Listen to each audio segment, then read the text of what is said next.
Bismillahirrahmanirrahim. Alhamdulillahi rabbil alamin. Wa bihi nasta'in. Wassalatu wassalamu ala asyrafil anbiya'i wal mursalin wa ala alihi wa sahbihi wattabi'ina lahum bi ihsanin ila yaumiddin. Amma ba'd. A'udzu billahi minasy syaithanir rajim. Ya ayyuhan nas, inna khalaqnakum min dzakarin wa untha wa ja'alnakum syu'uban wa qabaila lita'arafu inna akramakum 'indallahi atqakum. Al-ayah, yang bermaksud,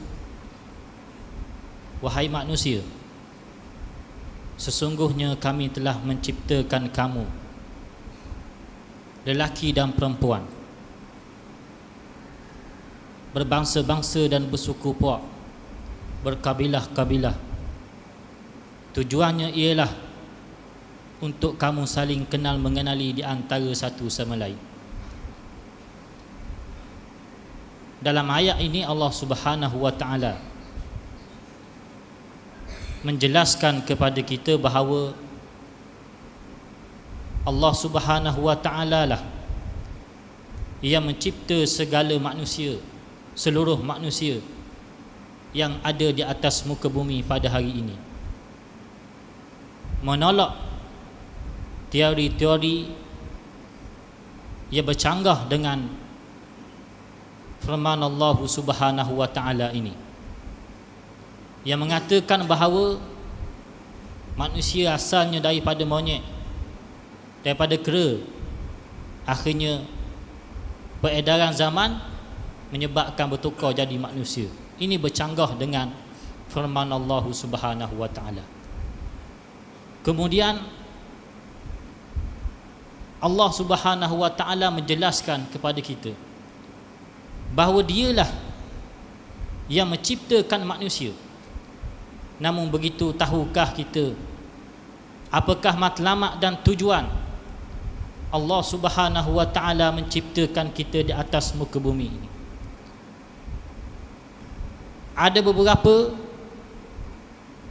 perkara, ada beberapa matlamat dan tujuan yang Allah Subhanahu wa taala menciptakan kita di atas muka bumi ini.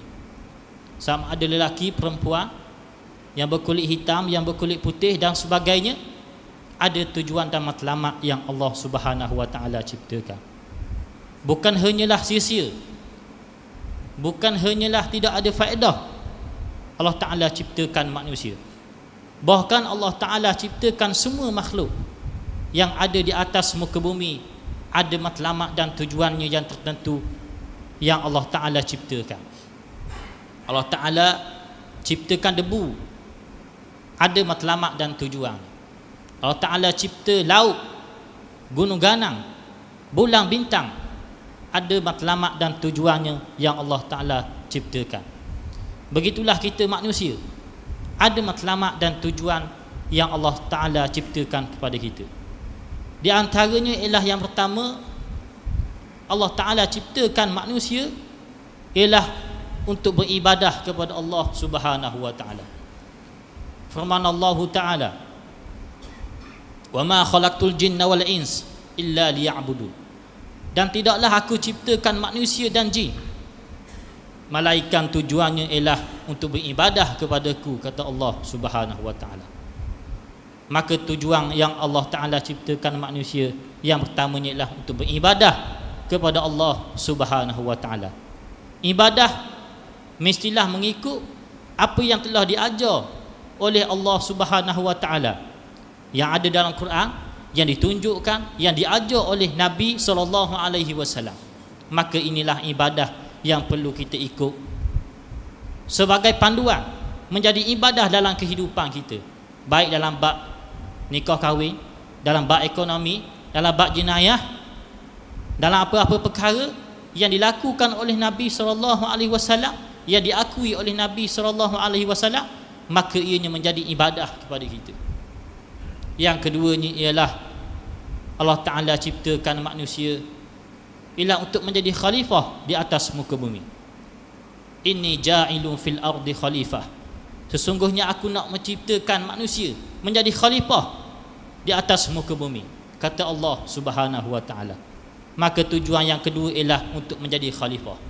Khalifah ni maknanya ialah khilafatin nubuwah fi hirasatid din wa siyasatid dunyabi, iaitulah menggalang ganti tugas Nabi SAW dalam menjaga agama dan mentadbir urusan dunia dengan agama. Maka menjadi tanggungjawab kita bersama mengembalikan tugas khilafah ini, bukan hanya menjadi tugas orang-orang yang tertentu, tapi semua kita mestilah mengembalikan tugas untuk menubuhkan khilafah Islamiah ini, sebuah kerajaan Islam. Bukan hanyalah menjadi kewajipan orang-orang yang tertentu sahaja, tetapi mestilah menjadi kewajipan kita semua. Yang ketiganya ialah Allah Ta'ala ciptakan manusia ialah untuk kita memakmurkan bumi Allah Subhanahu wa Ta'ala. Dengan makna yang lain ialah kita memakmurkan dari segala jenis penyelewengan, kerosakan, kezaliman. Maka mana-mana yang melakukan kerosakan, yang melakukan penyelewengan, yang melakukan kezaliman, mestilah kita cegah untuk memakmurkan bumi kita. Hari ini banyak bila mana orang yang melakukan kezaliman, melakukan kerosakan, penyelewengan dan sebagainya, akhirnya jadi rosak. Sama ada rosak individu, diri sendiri dia rosak, keluarga rosak, masyarakat rosak, negara jadi punah, bahkan dunia akan jadi huru-hara dengan sebab mereka tidak melakukan pencegahan daripada penyelewengan, kerosakan dan kezaliman ini. Yang keempat dan yang terakhirnya ialah Allah Ta'ala ciptakan manusia, ialah Allah Ta'ala nak uji manusia. Firman Allah Ta'ala, allazi khalaqal mauta wal hayata liyabluwakum ayyukum ahsanu amala. Dialah Allah yang menciptakan kematian, yang menciptakan hidup. Ialah tujuan nak uji manakah di kalangan manusia ni yang paling baik amalannya. Maka Allah Ta'ala ciptakan manusia lah untuk uji. Hari ini Allah Ta'ala uji macam-macam, sama ada dengan diri kita, dengan jawatan, dengan harta dan sebagainya. Dengan hilangnya harta benda, maka itulah matlamat dan tujuan Allah Ta'ala ciptakan. Allah Ta'ala hidangkan kita dengan ujian. Maka Allah Ta'ala nak tengok siapakah yang tahan dengan ujian Allah Subhanahu wa Ta'ala. Maka hendaklah kita bersabar dengan ujian Allah. Walanabluwannakum bisyai'in minal khawf wal ju' wa naqsim minal amwal wal anfusi wath thamarat wa basyiris sabirin.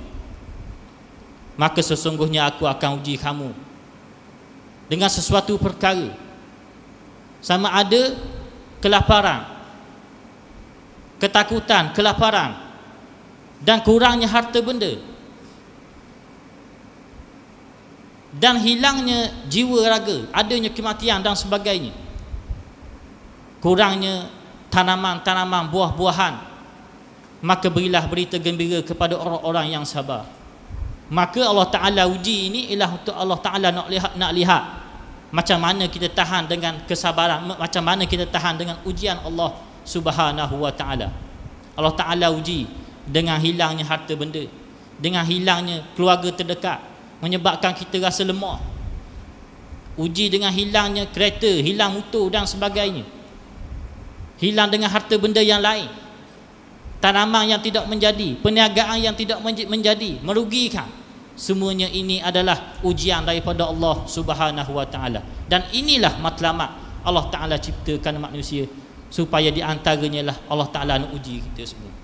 Maka mudah-mudahan kita tahan dengan ujian, kita bersabar dan kita mengatakan bahawa inna lillah wa inna ilaihi raji'un. Semua diri kita ini, harta ini adalah sebenarnya milik Allah Subhanahu wa Ta'ala, dan kepada Allah lah kita semua akan kembali. Mudah-mudahan tazkirah yang ringkas ni memberi manfaat untuk diri saya dan manfaat peringatan untuk kita bersama. Bismillahirrahmanirrahim. Alhamdulillahirabbil alamin. Wa bihi nasta'in. Wassalatu wassalamu ala asyrafil anbiya'i wal mursalin. Allahumma inna nas'aluka ridhaka wal jannah wa na'udzubika min sakhatika wan nar.